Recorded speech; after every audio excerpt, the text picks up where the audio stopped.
Äripäevaraadio.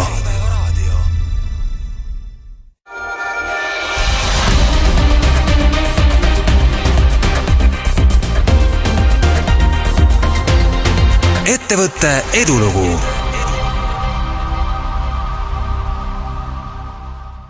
Seekordne Äripäeva raadiosaade Ettevõtte edulugu tutvustab Luisa tõlkebürood.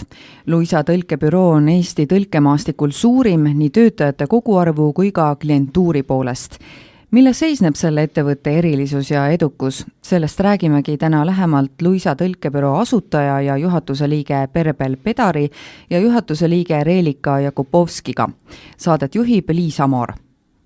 Firma vanus on üle 26 aasta. Kas võib öelda, et olete vanim tõlkebüroo Eestis? Loodi see ju Eesti krooni tuleku aastal, Eesti taasiseseisvumisjärgsel aastal. No oleme üks vanimaid ja, et meie andmetel on 3 tõlkebürood samal aastal asutatud. Nendest kindlasti üks veel töötab, võib-olla on neid ka rohkem asutatud, aga töötavaid rohkem küll ei tea. Võib-olla Baltikumis on mõni rohkem? Ei usu, jah. 92 oli üldse see aasta, kui üldse hakati pihta tõlkebüroondusega. Teie ettevõtte 167 töötajat, jah? Vastab teile?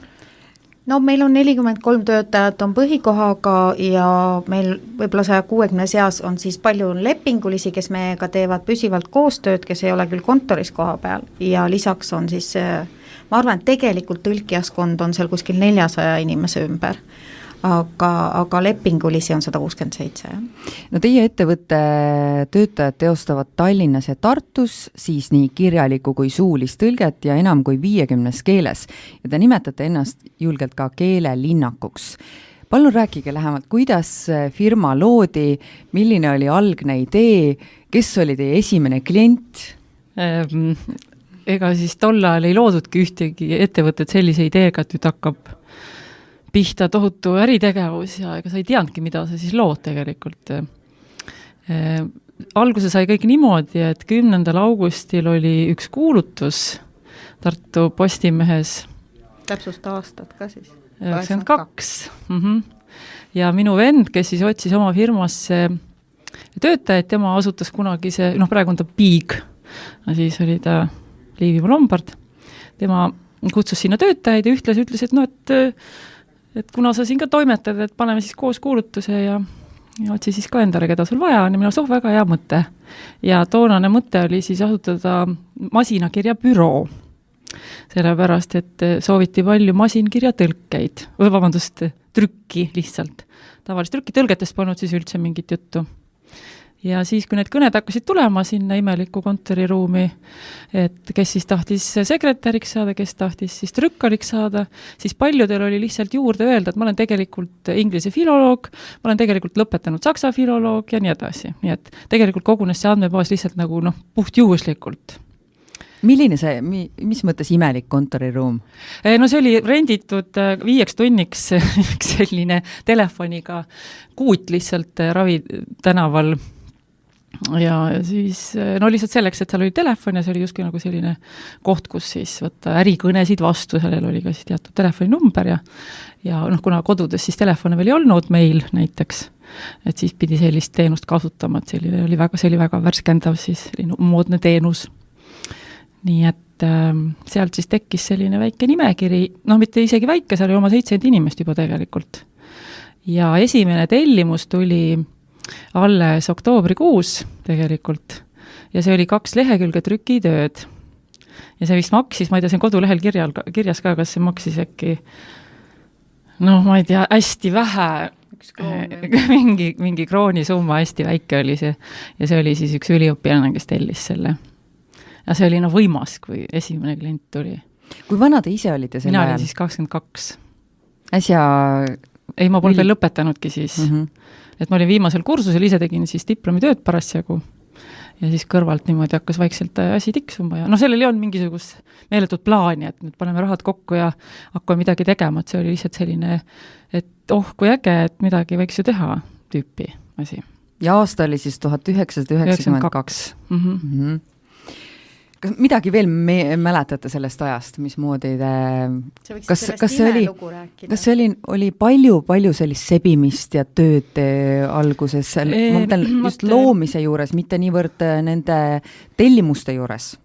No tol ajal oli tegelikult ükskõik, mida sa asutad. Ükskõik, mida sa asutasid parasjagu, oli see siis tõlkebüroo või trükibüroo või juuksuritöökoda või mingi tehas, vahet ei olnud, kõik läks käima, kui sa vähegi ise panustasid. Kui sa olid ise asja juures ja hakkasid seda innuga tegema, mida sa teed, siis polnud üldse mingit vahet, et praegu sul võib ind küll olla, aga sul ei lähe nagu nii hästi, sest turg on nii täis igasuguseid ettevõtteid. Aga siis polnud lihtsalt ettevõtteid, kõik ihalesid mingisuguse teenuse järele, polnud osutajaid lihtsalt. Ja neid ettevõtlikke oli tegelikult kõvasti, seal ikka tuhandeid oli neid ettevõtteid, mida asutati, aga hästi palju läks ka allavoolu teed muidugi kohe. Aga need, kes on jäänud, neid on mingisugune hulk on tollest aastast alles veel ja need on kõik täitsa tublid ja tegusad. Kas soovite teiega midagi lisada? Ma sellest algusajast päris ei oska lisada, sest mina liitusin 93 aasta esimest korda ja siis ma mäletan küll, siis oli juba kontor. Siis ei saaks seda kuudiks nimetada, siis oli ikkagi Digi 1 oli kontor, kus siis tõlkebürool oli üks ruum, see oli muidugi, ma arvan, selline 8 ruudune äkki. Keldrituba, et selles mõttes oli huvitav, et tegelikult see esimene moment oli nagu oleks läinud poodi, et inimesed tulevad sisse, mina läksin muidugi istusin kohe teenidaja laua taha, ma ei tea, miks Perbel pidi vist korraks ära käima kuskil, kui mina esimest korda sattusin sinna kontorisse talle külla. Siis oli lihtsalt selline ruuduline vihik ja tuli inimene, tellis jälle kas trükitöö või isegi juba siis oli paar tõlketööd.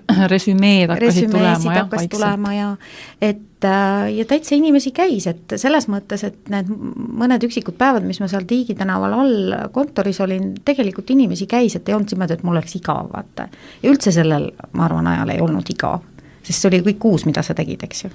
Ja reklaam läks ju ka nagu sõna laiali, et ega seal rohkem reklaami ei olnud, kui et suurtele tapeedirullidele kirjutasime käsitsi lihtsalt mingid teenused üles ja siis panime raamatu kokku ja umbes, kus siis parasjagu nägime mingisugust stendi, siis see kisuti muidugi maha kõik, aga siis me käisime jälle, panime uuesti üles ja siis niimoodi läks sõna laiali ja kuna tegijaid eriti ei olnud, siis klientuuri tuli nagu täitsa tublisti ja tegijaid ka. 92 polnud olemas mitte ühtegi arvutipoegagi, olid olemas ainult kelguga trükimasinad ja see oli juba kõva sõna, kui sul oli elektriline trükimasin, see on siis see, mis sa ei pea ise seda kelku lükkama, vaid et ta seda rida vahetab nagu ise automaatselt siis on ju. Nii, ehk et see oli suur asi, kui oli olemas juba elektriline trükimasin. Esimesed vahendid üldse olidki üks venekeelne kelguga trükimasin elektriline, siis oli mul enda laenutatud kohver, see oli siis füüsiline, tavaline väike oranž ja siis oli mul Soomest saadud üks valge korrektuurlindiga, see oli nagu üüberäge asi. Seal oli niimoodi, sa panid selle korrektuurlindi sinna vahele, siis sa said tähti parandada. Selline trükimasin oli. Nii et need olid vahendid ja need ei maksnud mitte midagi. Ega see ruumirent ei maksnud ka eriti mitte midagi, keegi ei saanud suurt aru, mis see kurss on või mida üldse küsida või palju, mis see raha väärtus üldse on, et see oli nii umbluu kõik, et ehk et ütleme nii, et sellel ajal, kui sa alustasid ettevõttega ja sul oli näiteks 200 krooni, siis oli juba väga hästi, siis sa said ju midagi teha. Mina sel ajal olin 10-aastane umbes. Siis mäletad hästi. Et ei mäleta seda aega üldse, mis siis võis olla ja mis mitte, aga te tõlgite vähemalt nüüd pooltes maailma ametlikes keeltes. Millised on kõige eksootilisemad keeled, millest te tõlgite? Ma just mõtlesin selle peale ka kodus, mõned aastad tagasi oli neid eksootiliste keelte tellimusi rohkem, sest sel ajal hakkas tekkima see migratsiooniteema ja siis oli küll, oli pustu keel oli, mida me mõtlesime isegi alguses, et huvitav, kus seda räägitakse. Letseburgi näiteks. Letseburgi keel, mägedes räägivad paar tuhat. Hindi, et sellised huvitavad, et need põhimõtteliselt just need keeled, mida räägiti siis kuskil All-Aasias, mitte nüüd Hiina ega midagi sellist, aga et just need sellised, kus siis sellel ajal hakkas tulema seda nii nimetatud migratsiooni siis Euroopa poole, et ja no kõik Euroopa keeled ka, seesama Letseburgi tegelikult on ju ka Euroopa Liidu keel, et seda kuna vanasti pidi kõikidesse Euroopa Liidu keeltesse tõlkima, siis see tegelikult ajuvaba, aga seda tuli teha lihtsalt. Ja siis me pidime sellesse Letseburgi keelde ka tõlkima, nii et... Ja seda Letseburgi keelelugu või mäleta, minul on just Pustu ja Eesti ja seal olid... Pustu keele rääkijaid 6 miljonit, et... Ja seal oli veel, nii et tulidki meile ka, see oli vast umbes 10 aastat tagasi tuli nimikiri keeltest, et kas te neid keeli tõlgite. Siis me kõigepealt ise guugeldasime, et mis keeled need huvitavad keeled on, et neid rääkijaid oli ka tegelikult väga vähe. Aga põhimõtteliselt ikkagi selliseid väga huvitavaid keeli, ma ei mäleta, kas see töö tookord ikkagi telliti just see pustu keele töö ja tõlki me leidsime. Ja me tegime isegi häälfailid. Isegi oli vaja inimestele, kes ei ole kirjaoskajad. Aga kes ei ole kirjaoskajad, et neile lihtsalt häälfailid, et kui nad kuhugilegi siis migreeruvad nii, et siis nad kuulavad, et isegi selliseid asju me tegime, jah.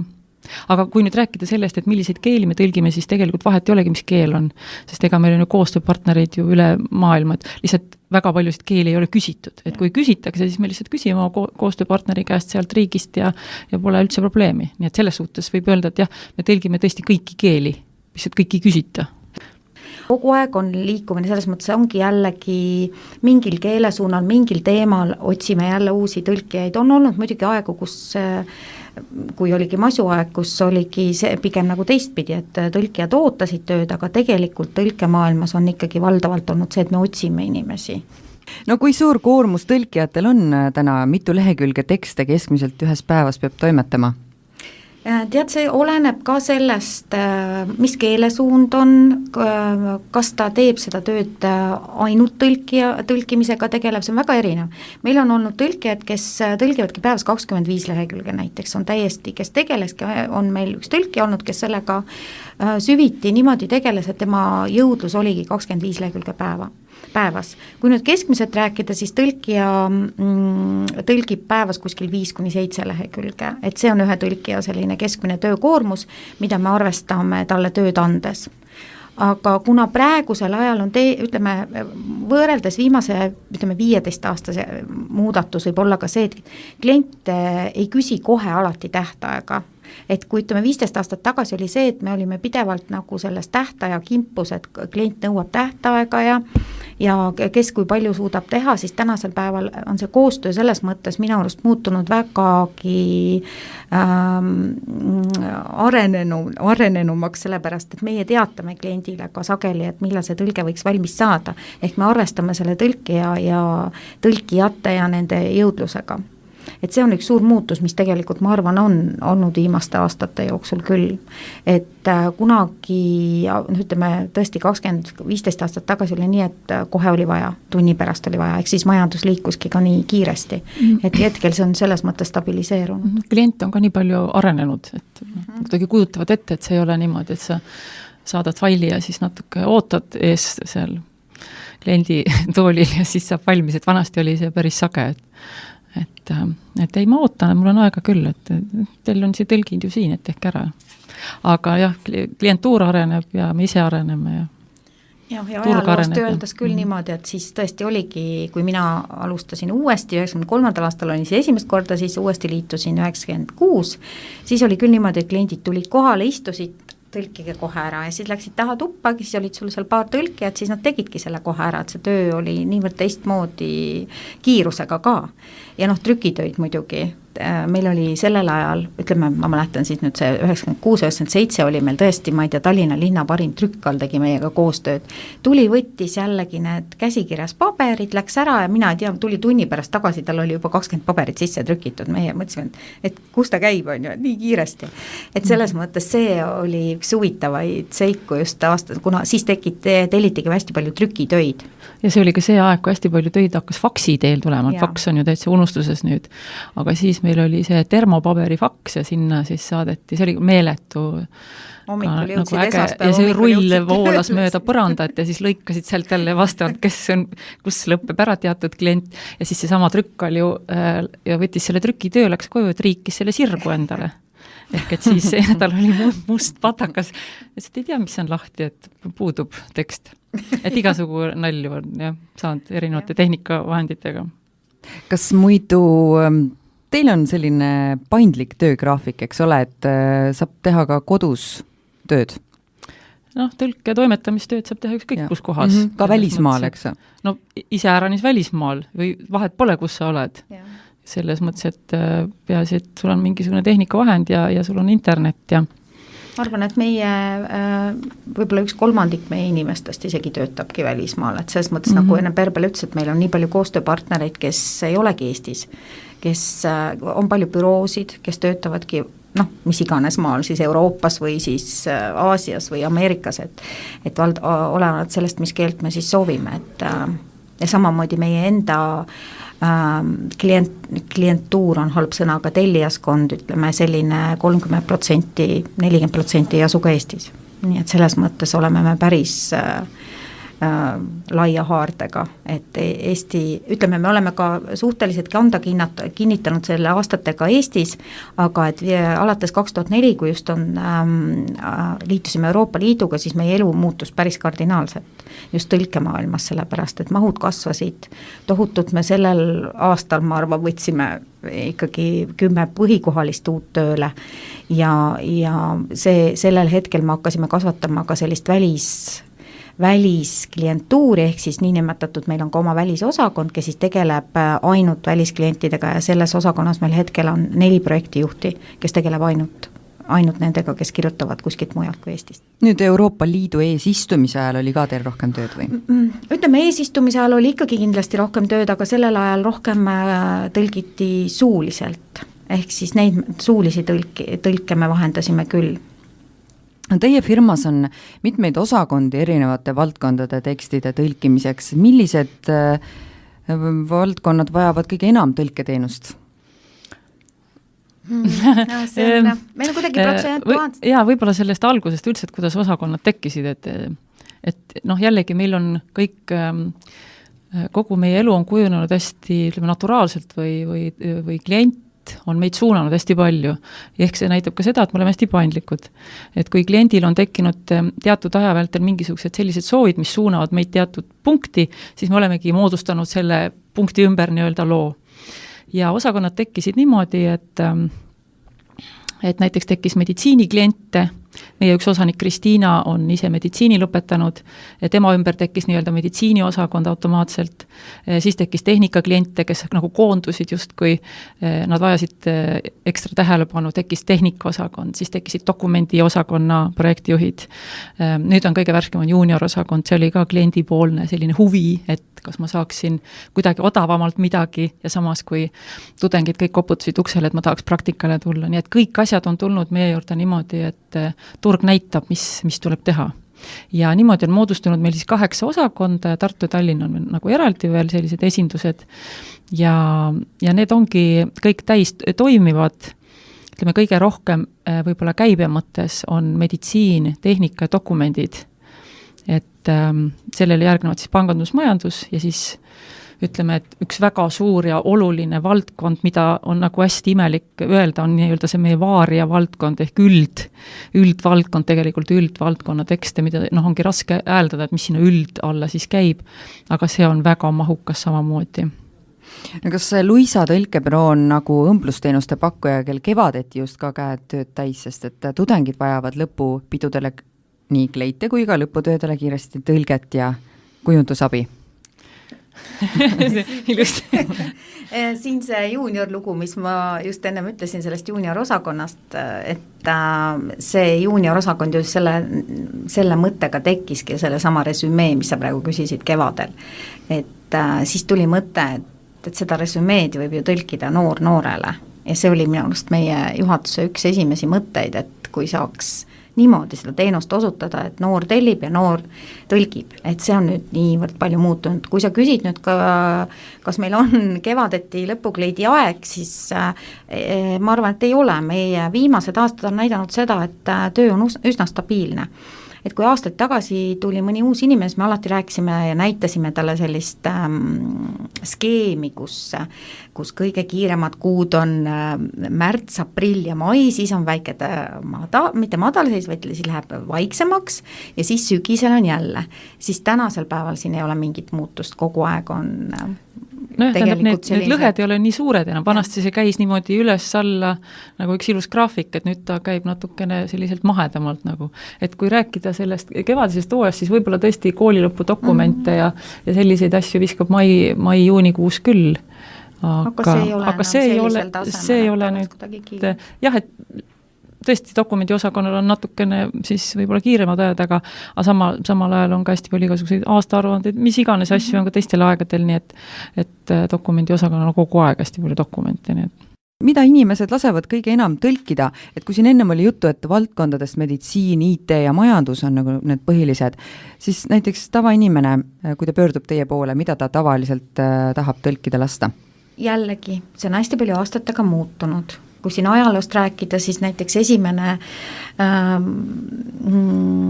mina mäletan esimest tõlketööd, mille projektijuht mina siis olin, oli üks proua, kes käis kogu aeg tõlkimas kirju välismaale mingi meditsiinifirmale, kus ta süüdistas neid kõikides asjades, mis tema ravimi tarbimisel kõik sassi lähevad, eks ju.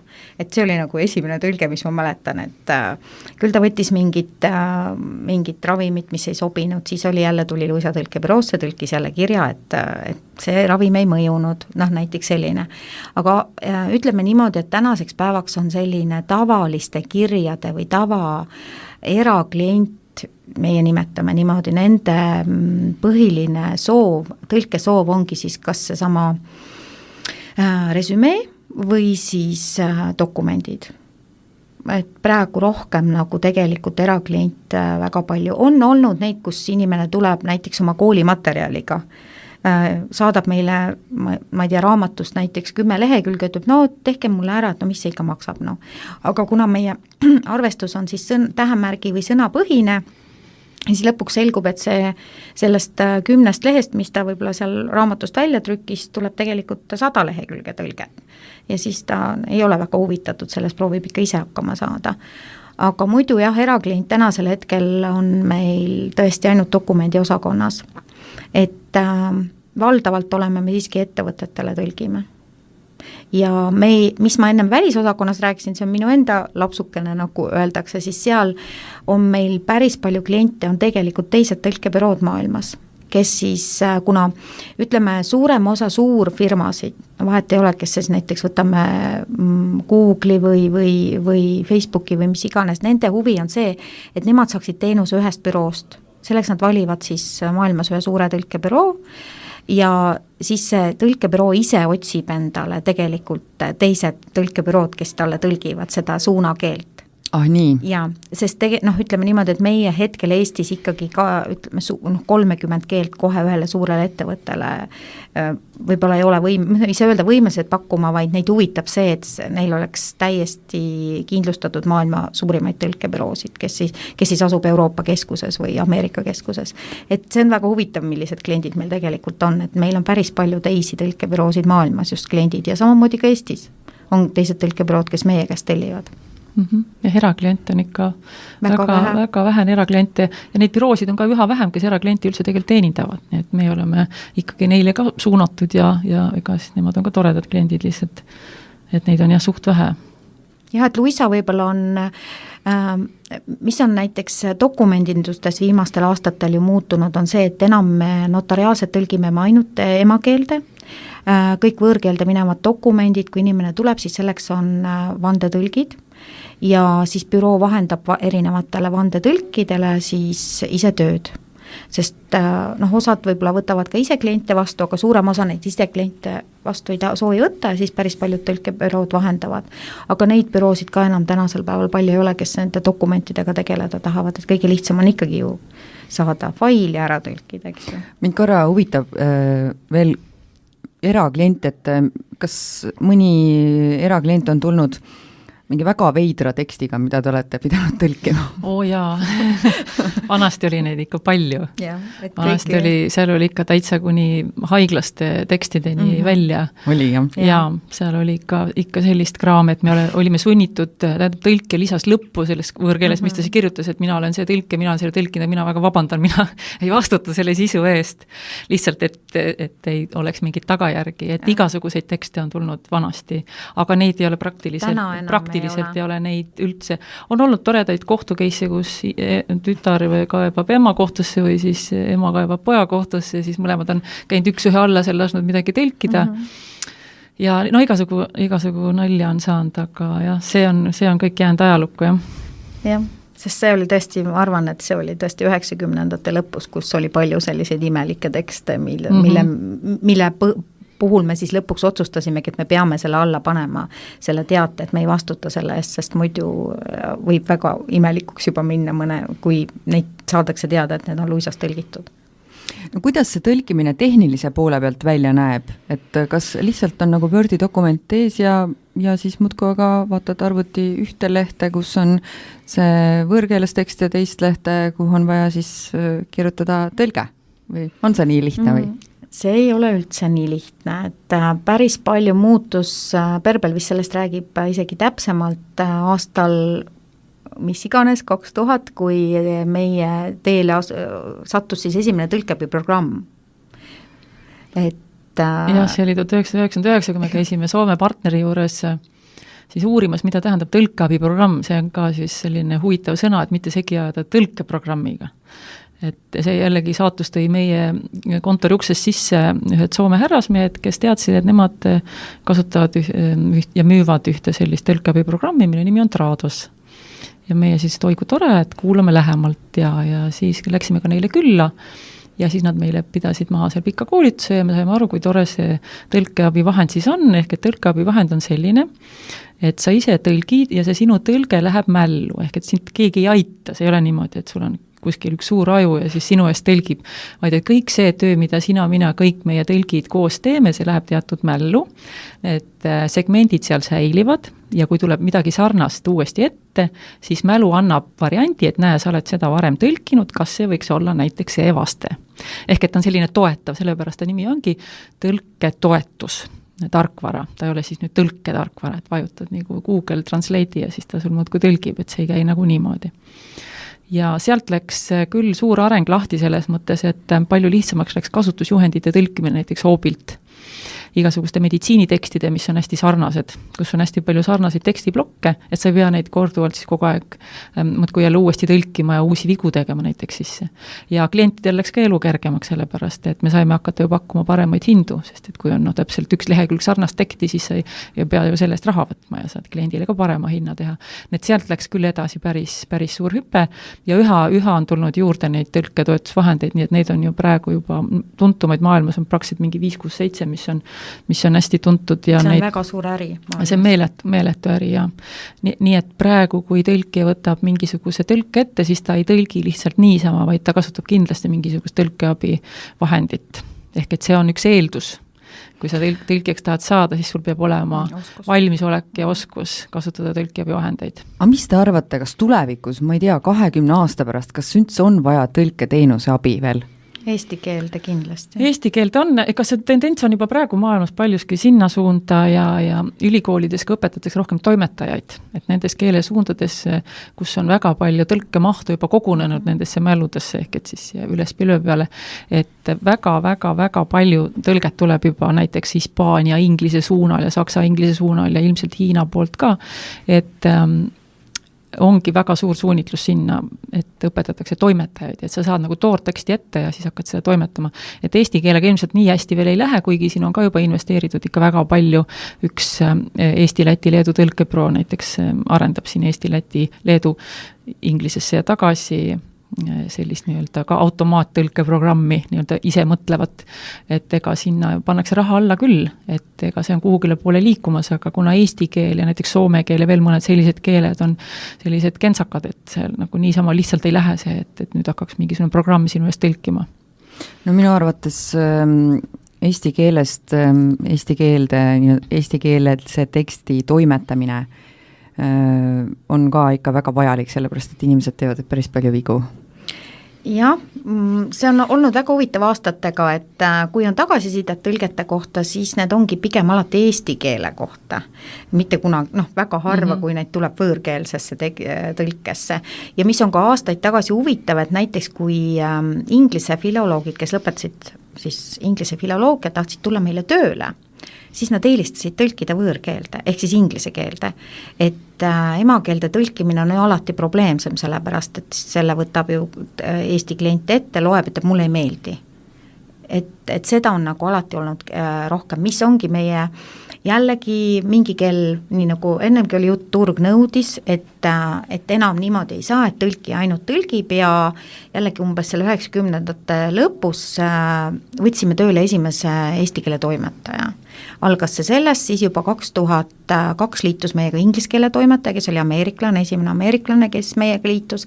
Hetkel nüüd see on päris suur hulk neid inimesi, kes siis meie tekste toimetavad, ehk siis tegelikult ükski meie tõlge, mis on tellitud koos toimetamisega, siis keele toimetamisega läheb alati siis sellele inimesele, teisele inimesele vaatamisele, ehk siis toimetamisele. Et see on täiesti selline eraldiseisev, kus ma ütlen, inimeste hulk, kes tegelebki toimetamisega. Ma ütleks ja võib-olla vahele seda ka, et päevas kui palju siis reaalselt inimesi töötab meil tekstidega, mis meile sisse tulevad, on 75 tõlkijat ja 35 toimetajat. On siis päevast päeva teevad seda tõlkijat siis nii oma seda 7-8 lehte ja toimetajad kuskil 20 lehte, 15, 20, 25, olenevalt siis keele suunast. Ma kuidagi vaimusilmas kujutan ette, et tõlkijad on enamasti kõik naisterahvad. Kas vastab tõele või ei? Tõlkijad ei ole kõik naisterahvad, et me kuskil, ma arvan, 30-40% on mehed. Meil endal kontoriteski mõlemas, nii Tallinnas kui Tartus on päris mitu mees tõlkijad tööl ja kodudes samamoodi, et ikkagi tehnikatõlkeid teevad näiteks valdavalt mehed, päris palju arste tõlgib, juriste, et selles mõttes, et see on võib-olla veidi väär arusaam, et tõlkebüroodes töötavad ainult naised. Aga mis ma tahtsin veel eelmise teema juurde tuua, et lisaks siis nendele tõlkijatele ja toimetajatele on meil tegelikult täiesti kolmas teenus, ehk siis mida tegelikult ei näe klient, on meil tehnilised toimetajaid. Hetkel neid meil on endal kas 7-8? Kokku on 11. 11, kes siis tegelikult see tekst alati läheb ka veel tehnilise inimese käest läbi, kus siis tehakse sellele ülevaatused, kõik numbrid, kõik info, mis on algtekstis, on alati võõrtekstis ka. Ja võt see on nüüd see töötajaskond, mida tegelikult keegi ei tea, et see on, et kes see on, mis tehniline toimetaja, mis peale selle on meil tööl ka mitu IT-inimest, sest kogu see suur tõlkeabiprogrammide haldamine ja vajab kogu aeg toetust ja arenemist, nii et see tehniline pool, mis me ennem rääkisime, et tegelikult see on palju suurem, kui tegelikult kliendid endale ette kujutavad, et valdavalt arvatakse, et see on üks tõlkijad ja no mõni toimetaja vast vaatab ka midagi veel. No kui ma täna ütlen teile, et ma tahan tõlkijaks saada, millest ma peaksin alustama? No, sul peaks olema keeleliselt esiteks kõik korras, kõigepealt peaksid emakeelt kirjutada oskama ja väljendusoskus peaks hea olema ja siis, kui sooviksid võõrkeelde tõlkima asuda, siis näiteks mina soovitaksin alati, no seda on raske öelda, soovitaksin võõrkeelse und näha, aga et kui sa oled võõrkeeles und näinud, siis sa järelikult valdad seda keelt sellisel tasemel, et sa suudaksid juba nagu tõlkima asuda. Et siin on ka kaks erinevat ametit, üks on tõlke, teine tõlke, eks ole, et kui sa tõlkijaks soovid saada, siis sul ei pea üldse nagu tõlgiks mingeid eeldusi olema ja ka vastupidi, et tavaliselt need ongi kaks erinevat ametit, et üks on suuline, teine kirjalik on ju. Aga kirjaliku puhul jah, oluline on just see mõtte edasi andmise oskus ja see ladvus keelekasutus, et näiteks, kus me hästi palju näeme seda, et mismoodi eesti keel on kas arenenud või siis kuskile toppama jäänud, on need meie uued noored, kes siis konkursile tulevad, et iga aasta läbib konkursi umbes 12-15 inimest, aga sinna tavaliselt kandideerib kuskil 50-70. Ja sealt on siis näha seda keeletaset, et need, kes läbi saavad, nendel on meeletult hea keeletaju. Et me tajume selle potentsiaali sealt kohe ära. Aga samas on sellised inimesi, kellel on nagu keel on super, aga ta nagu ei suuda ennast kirjalikult väljendada. Nii et sa ei pruugi teadagi, näiteks omast arust täitsa valdad elementi, aga kirjutama hakkad siis, et kuidas ma seda ütlen. Et hästi palju on just näiteks ka sellist, kuidas seda nüüd öeldagi, et teemavalikud, et mõned, kes on hästi loomingulised inimesed näiteks, nad kirjalikult suudavad hoopiski hästi kandilisi tekste tõlkida ja vastupidi, kes tundub, et muidu on niisugune hästi karm ja kandiline, tekstid on hästi loomingulised, nii et üldse ei saa öelda, et kui sa oled nagu hästi luuleline, et siis sul on ka luuleline nagu tõlkekeel, nii et ja sul peab ikka väga suur huvi olema, ma toon näitena siia enda, kes ma olen tegelikult soome keele ja kirjanduse lõpetanud ja kõigepealt mõtlesingi, et ma tõlgin ka mõne teksti, et mis see siis on, ma olen ju tõlkebüroos, on ju. Ja vot ei sobinud tõlkimine minule, et see peab olema inimesel sees ka see innukus selline, et ma olen huvitatud sellest tekstist juba, kui ta seda tõlkima hakkab, ta peab sellest tekstist olema huvitatud ja no peab olema väga suur püsivus, et kõigil seda püsivust ka siiski ei ole. Ma enda alguse kohta räägin ka, et mina alustasin ka niimoodi, et lisaks sellele, et seal võtsin töid vastu ja määrasin hinda, et mina ise tõlkisin ka täitsa kohe 5-6 aastat ja tõlkisin ma siis Eesti-Soome, Soome-Eesti suunal, siis meil ühtegi veel native soomlast ei olnud ka ja tõlkisin just nimelt väga kandilisi tekste, täiesti lepinguid ja määrusi ja selliseid asju. Et ühtegi niisugust tavainimese kõnekeelset teksti ma ei suutnudki siiani suuda nagu edasi anda.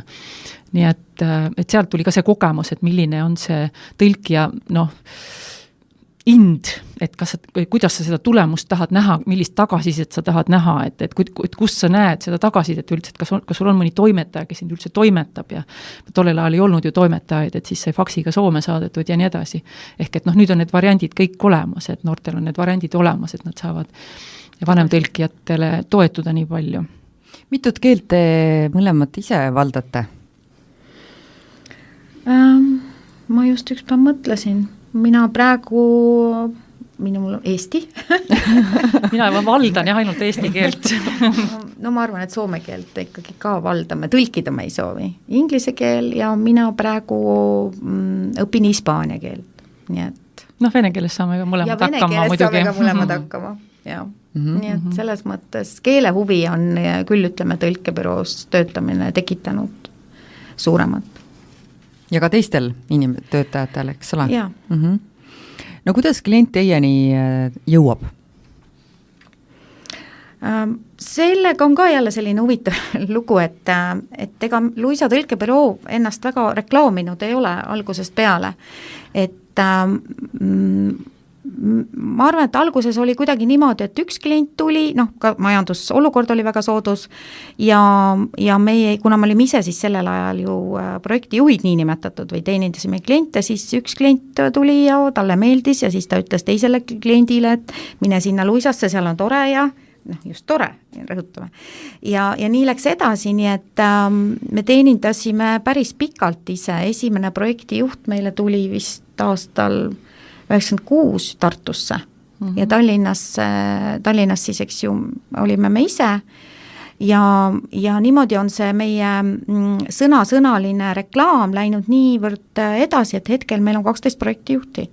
Et otseselt kuskil ei ole meie reklaame seinte peal näha, vahel arva äkki on kuskil ajalehes või siis ei ole sedagi, enam ei ole sedagi, et põhimõtteliselt reklaam meie kohta on olnud sõnaline ja kuna see on ka vajadusteenus, eks ole, et sul on tõlkida vaja, siis sa küsidki võib-olla teise käest, et kuule, et sa oled näed tõlkinud, et kus sa tõlkisid ja selle emotsiooni pealt on väga palju kliente tulnud ja teiseks on tulnud ka just selle pealt, mida me ise näeme päevast päeva, on see sama projektijuht, kes teenindab oma klienti niivõrd hästi ja kvaliteetselt, et see klient jääb selle projektijuhi pärast juba sinna esiteks pidama, kvaliteet muidugi ka sinna juurde, aga just see, et ta saab täisteeninduse, et ta saadab ainult oma töö ära, saab selle, millal tal vaja kätte, et see selline sujuvus, mis kliendi ja projektijuhi suhtes on, et ma arvan, see tagab meile päris palju tööd. Tahtsin veel reklaamist rääkida, et mäletan meie esimest reklaami, mille me panime Kristiinaga koos, vist oli see 95. aastal Postimees, see oli OK ja see oli siis operatiivsus ja kompetentsus, hästi kohutav selline, noh, tundusid jube kihvt sõnaühend ja siis oli seal kõrval see siuke pomm, nagu mis suitseb selline, siis sai võtta neid mingeid ikoone tol ajal juba arvutist. Ja siis oli nagu mingi hinnapomm ja siis oli vist 10% mingi ühesõnaga mingi kohutavalt õudne reklaam, aga see oli üks esimesi ja ainuksi tolle reklaame, mis siis sai tehtud.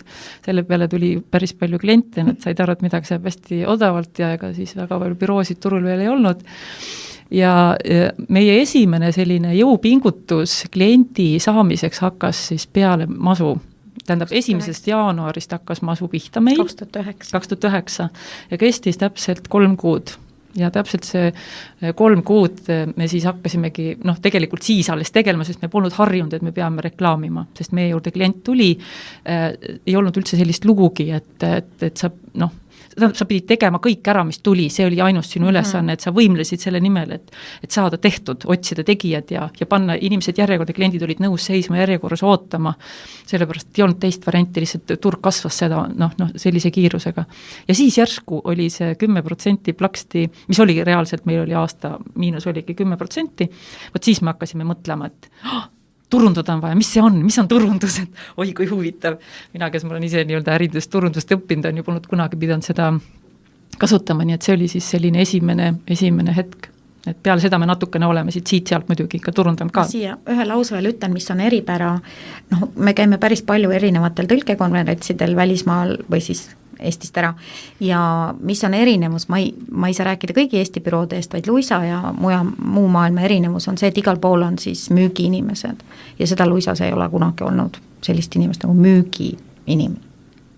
No veel paar küsimust, ettevõtte üle-eelmise aasta müügitulu on üle 2 miljoni euro, on see teie jaoks selline keskmine tulemus või üle ootuste hea? Noh, tegelikult võimalused on veel kindlasti suured. Turg on tegelikult väga suur. Et siin ongi, et pigem, kuna just Berber rääkis, et eks ju pigem on see, et tegijaid ei ole nii palju, siis ei saa ka endale nagu tohutuid eesmärke panna kogu aeg, aga ma arvan, et meil on minna veel küll. Siin on ka selline huvitav lugu, et tõlkebüroosid kui selliseid tegelikult on ju üli palju Eesti kohta, Eesti on ju üliväike ja äriregistri järgi on isegi üle 500, kes siis sedastavad, et nemad tegelevad suulise kirjaliku tõlkega, nendest muidugi pooled aktiivselt ei tööta ja siis nendest veel väga suur hulk on selliseid toredaid ühe mehe firmasid, mis ongi täiesti normaalne meie turu ja kõik meie teenused põimuvad nendega juba. Nii et ütleme selliseid, kes on nagu büroona üksi tegutsevad, kes ei põimu väga palju, teistega on võib-olla 20 ainult ülejäänud see turuosa kõik jaotub juba niimoodi läbi segi, et sa ei saagi seda käivet vaadata, et palju siis tõlketuru reaalne käive on, et 19 miljonit on nagu tõlkekäive just, kui peaks olema, aga et mis ta reaalselt on, sest tegelikult pool sellest on juba põimunud seal, üks büroo ostab teise käest, teine müüb kolmandale, ees käib selline sipsimine, aga jah, neid, kes on äriregistris kirjas, neid on ikka meeletu hulk ja iga aasta keskmiselt 20 tuleb juurde ja 20 siis pustutab ennast nimekirjast, nii et liikumine on päris suur. No igal juhul suur aitäh teile tulemast Luisa tõlkebüroost Berbel ja Reelika. Edu teile ja te kuulsite Äripäeva raadiosaadet Ettevõtte edulugu.